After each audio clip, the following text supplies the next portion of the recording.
Okay, so you've let go of what no longer fits. You've made the hard decision. You stepped away.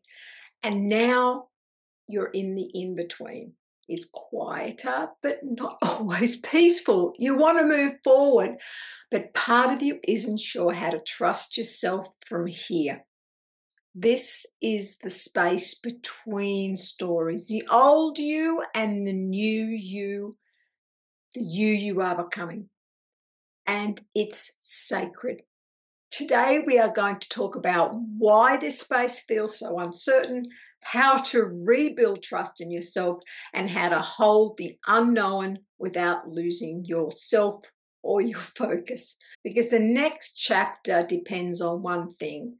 Can you stay with yourself when there's no map? Hi, I am Robin Plim, your transformational guide and author of Awake, Aware, Conscious. I help those ready to grow, heal, and connect with their higher selves through energy work and spiritual practices. In today's video, we'll explore trusting yourself in the space between. If this resonates with you, make sure to subscribe to my channel, like the video, and let me know your thoughts or questions in the comments below. I would love to hear from you. Okay, letting go creates space, but space doesn't always feel safe. This part, the gap after you've walked away, but before the new you has landed. Now, it can feel like floating, unanchored, even scary. But you might start to question, did I do the right thing? Should I have stayed? What if nothing better comes along? This is your nervous system looking for something familiar to hold on to, even if that familiar thing wasn't good for you. But here's what I want you to hear. The void is not punishment, it's preparation. This space is where your new you starts forming, but only if you can hold the discomfort without running back. Now, most people try to rebuild trust through thinking, but trust doesn't live in your head. It starts in your body. The base chakra develops at the same time as the nervous system. The nervous system is where you hold your fears, where your sense of safety, security, and protection happens. It's the body, the nervous system. When your system is dysregulated, every decision feels like high stakes. You swing between doubt, fear, overthinking, and paralysis. So here's where we want to start. Breath work. Slow your exhale. Breathe into your belly. Calm your nervous system. Feel your feet. Literally bring awareness to the soles of your feet. Ground your energy. Soothing mantras. I don't need to have the answers right now. I just need to stay with myself. Now, if you do this daily, small moments repeated often, you're teaching your body that you're safe to exist without having it all figured out. You are safe in your own body. Now, one of the biggest questions in this space is, how do I know if I'm making the right choice? Now, start asking this instead. Is this coming from fear or from freedom? Here's how to tell. Fear feels like urgency, tightness, proving, pleasing, the need to know, to have it all sorted out.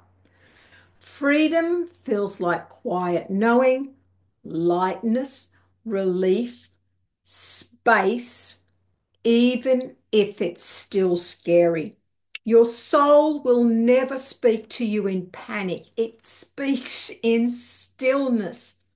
So if you feel pressured, pause. If you feel calm but clear, even with risk, that's often your truth.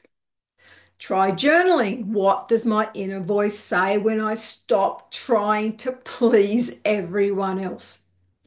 Now, this space is a delicate chrysalis.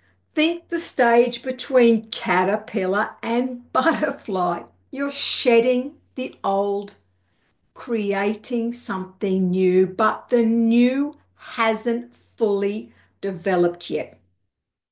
Now, it's easy to get pulled off. Of course, I know it's happened to me multiple times, and I see it constantly in people I work with. To start filling the void with busyness, old habits, or even new distractions is a trap that we can fall into. So here's how to stay in your own frequency. Do a soul check in each morning. How do I want to feel today? Future pace yourself. Create the feeling you want to achieve before you even get out of bed. One micro aligned action. It could be moving your body, saying no, clearing your space, setting an intention. Do an evening clearing, like journaling or a body scan to release what's not yours or no longer works for you. The goal is not perfection, it's presence, right? You're building a life that fits who you are becoming. You're not rushing to arrive. Enjoy the journey of learning to belong to yourself, even here in the unknown. Now, letting go isn't just about people or habits, it's about the roles you used to play. When you release what no longer fits, part of your identity dissolves with it. You're no longer the fixer, the pleaser, the one who keeps the peace at your own expense. So ask yourself, who am I now when I'm not performing that role? The void gives you a rare gift, a clean slate, a chance to create your life from soul, not survival. All right, so you're not lost, you're becoming. You're becoming more. You don't need to rush the next version of you. You just need to trust that she's forming right here in that stillness. And when you're ready, that's what we're going to look at next. What it means to call in that next chapter from frequency of soul aligned clarity. I'll catch you on the next video.